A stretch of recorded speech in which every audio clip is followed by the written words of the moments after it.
நாட்டினுடைய சூழ்நிலை.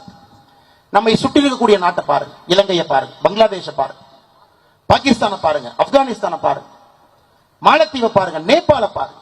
எல்லாம் ஜனநாயகம் தோத்து விட்டது. ஒரு பக்கம் சர்வதிகாரிகள் வந்திருக்கின்றார்கள், இன்னொரு பக்கம் மிலிட்டரி ரூல், இன்னொரு பக்கம் என்ன பண்றதுனே தெரியாத பொருளாதார சுமையிலே அந்த நாடுகள் மாட்டி இருக்கிறது. நாட்டிற்குள்ள எதிரிகள் அதிகமாக இருக்கின்றார்கள்.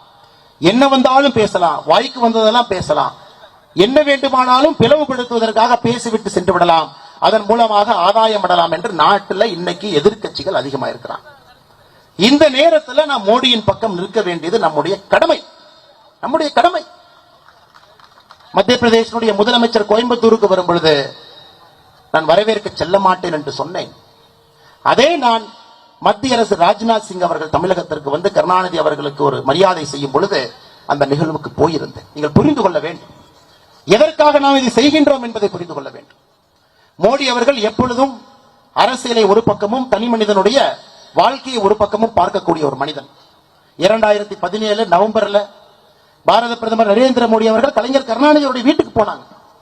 வீட்டுல போய் கேட்டாங்க, ஐயா நீங்க எங்கூட வந்துருங்க, பிரதம மந்திரி இல்லத்துல தங்கிங்க, டெல்லியில ஒரு 15 நாள் எங்கூட நீங்கள் வர வேண்டும் என்பது என்னுடைய ஆசை. 15 நாள் என்னோடு இருந்து விட்டு திரும்ப நீங்க தமிழகத்திற்கு வாங்க. நம் பிரதமர், நம்முடைய தலைவர் பாரத பிரதமர் நரேந்திர மோடி அவர்கள் 2017 நவம்பர்ல கலைஞர் கருணாநிதி அவருடைய இல்லத்திலே சொல்லி இருக்கக்கூடிய வார்த்தை ஏன் அரசியலை ஒரு பக்கமும் தனி மனிதனுடைய வாழ்க்கையை ஒரு பக்கமும் பிரித்து பார்க்கக்கூடிய ஸ்டேட்ஸ்மேன்ஷிப் ஓடிட்டு இருக்கு.